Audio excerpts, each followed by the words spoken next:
समाजी बहबूद, social welfare, ये किसी भी हुकूमत की तरफ से लोगों के ऊपर एहसान नहीं है। ये हुकूमत का फर्ज होता है। और बिल्कुल सही कहा नासिर ने अपनी तकरीर में, एक वक्त ऐसा था सोशल वेलफेयर की स्कीमों को खैरात समझा जाता था कि ये हुकूमत की तरफ से उन लोगों को जिनको इन स्कीमों की जरूरत है ये खैरात दिया जा रहा है, उन पे कोई एहसान किया जा रहा है। न ये खैरात है न ये एहसान है।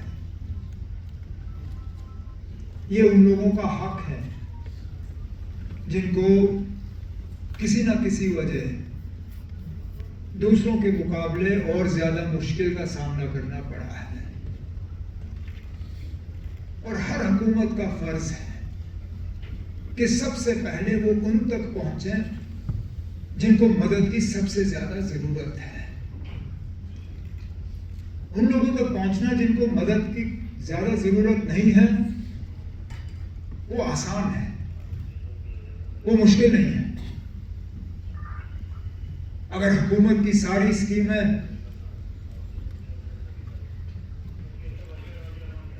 उन लोगों के लिए हो जिनको पैसों की कोई कमी नहीं, जिनको तालीम की कोई कमी नहीं, जिनको अल्लाह ताला ने पूरे तरह से सेहतमंद रखा हो, उनके लिए, तो फिर वो हुकूमत किसी काम का नहीं। अगर हमारी तवज्जो सिर्फ शहरों की तरफ हो और देहात के इलाकों को हम भूल जाएं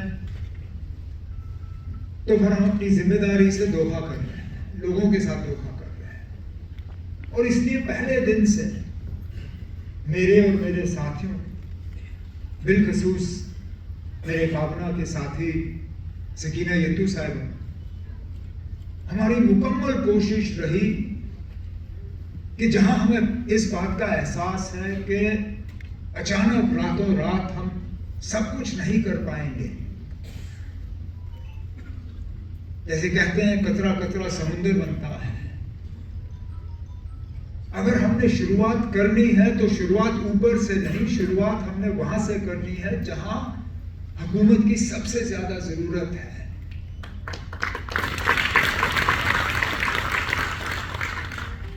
तो मैं ये खड़े होकर ये नहीं कहूंगा आपसे कि हमने अपने सोशल वेलफेयर स्कीमों के इस्तेमाल से तमाम वो मुश्किलात हल किए हैं जिनका लोगों को सामना करना पड़ता है, लेकिन कम से कम शुरुआत करके हमने अपने जो इरादे हैं उनकी खबर लोगों तक पहुंचा दी कि हमारा मकसद, हमारा इरादा ये है कि हम हुकूमत का इस्तेमाल करके सबसे ज्यादा फायदा उन लोगों को पहुंचाएंगे जिनको हुकूमत का सबसे ज्यादा मदद की जरूरत होगी। और इसमें सबसे ज्यादा स्कीमें अगर हैं तो इत्तेफाक से सकीना यत्तू साहिबा के पास है। जब मैं पोर्टफोलियोज के बारे में जो बात कर रहा था, सोच रहा था, अपने वालिद साहब से मशवरा कर रहा था, उस वक्त ये बात ये मेरी दिमाग में पड़ा ही नहीं कि लगभग सारी डिपार्टमेंटें जिनका सीधा सीधा लोगों के साथ ताल्लुक बनता है वो मैं एक ही वजीर के हवाले कर रहा हूं। लेकिन अल्लाह का करना देखो, गए एक ही वजीर के हाथों, और वो भी वो वजीर जो सबसे ज्यादा ईमानदारी और मेहनत से अपने काम को अंजाम देता है।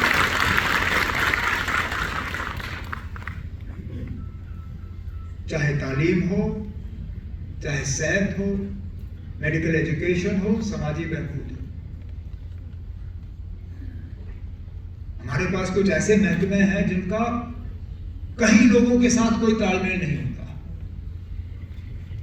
फिर कुछ ऐसे हैं जिनका लोगों के साथ रास्ता बनाए बिना काम नहीं हो पाता। अब स्कीमों की कमी नहीं है, कहीं कहीं पैसों की कमी हो जाती है, इससे कोई इनकार नहीं कर सकता। जितने लोग स्कूटी चाहते हैं फौरी तौर हम उनको दे नहीं पाते। अभी मैं सरबत हफीज साहब से बात कर रहा था, जितना हम अपना वेटिंग लिस्ट इस साल कम कर सकेंगे हम कर लेंगे। इनका एक मशवरा था कि जो बड़े बड़े कंपनियां बिजनेस वाले हैं उनके पास वो कॉर्पोरेट सोशल रिस्पॉन्सिबिलिटी CSR का पैसा आ जाता है, तो उनसे भी हम गुजारिश करेंगे कि जितना हमसे हो सकेगा हम कर लेंगे। वो भी थोड़ा सा अपना जो समाजी जो उनकी जिम्मेदारी है उसको अदा करते हुए इसमें हमारा हाथ बटाएं। इसी तरह और स्कीमें हैं। कमी हुकूमत के इरादे में नहीं है, कमी थोड़ी बहुत पैसे की है और फिर थोड़ी बहुत जानकारी की। स्कीमों की खबर लोगों तक ठीक तरह से पहुंचती नहीं है, और इसलिए जो सकीना यत्तू साहिबा का मशवरा था कि हम जो ये कैंपें करते हैं, हम जो ये मेले लगाते हैं, हम जो ये स्टॉल बनाते हैं, ये सिर्फ SKICC तक नहीं रहना चाहिए मौजूद। ये सिर्फ बारामूला DC दफ्तर या अनंतनाग DC दफ्तर या कुलगाम DC दफ्तर या जम्मू में सांबा या रजौरी या डोडा या किश्तवाड़ तक मौजूद नहीं रहना चाहिए। इन्हें हमें उन दूर दराज इलाकों में लेना चाहिए जहां से लोगों के लिए इन इलाकों में आना मुश्किल हो जाता है, ताकि उन्हें पता चले कौन सी स्कीमें हैं जिनका ये फायदा ले सकें, और जिन स्कीमों का असर या इस्तेमाल अभी हमारे तमाम जिलों में हो नहीं रहा है उसका दायरा हमें बढ़ाना होगा। क्योंकि ये सीधा सीधा लोगों के साथ मान के चलता है, थोड़ी बहुत नाइंसाफी तो है। मैं कैसे किसी से कह सकता हूं कि क्योंकि आप एक जिले में रहते हो आपको इस स्कीम का फायदा है, लेकिन अगर आपका जिला अलग होता आपको ये स्कीम मिल नहीं सकता। जब हम कहते हैं ये हुकूमत हर किसी की है, ये हुकूमत किसी 1 या 2 या 8 या 10 जिलों की नहीं है, हुकूमत हर किसी की होती है। हुकूमत की स्कीमों का भी फायदा हर किसी को मिलना चाहिए। और कुछ लोग हैं जिन्होंने अपनी जिंदगियां बदली हैं इन स्कीमों के जरिए। कुछों को मुझे मौका मिला आज उनका शुक्रिया करने का और उनको आगे के लिए और कामयाब हो उसके लिए दुआ करने। एजुकेशन लोन लेके हमारी बच्चियां आज डॉक्टर बने, कुछ ने और तालीम मुकम्मल की। जिनको तालीम की तरफ नहीं जाना था उन्होंने दूसरे काम उठाए, चाहे वो सिलाई का काम हो, चाहे वो नीडल वर्क का काम हो। मुख्तलिफ चीजों में उन्होंने अपनी जिंदगी को बेहतर बनाने की कोशिश की।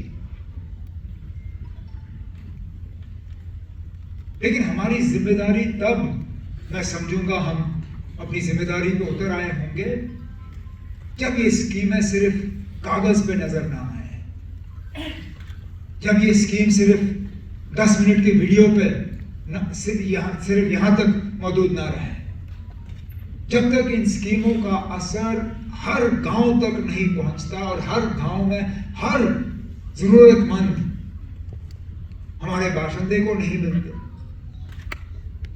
तब तक मैं कहूंगा कि हम अपने काम में पूरी तरह से कामयाब नहीं हो चुके हैं।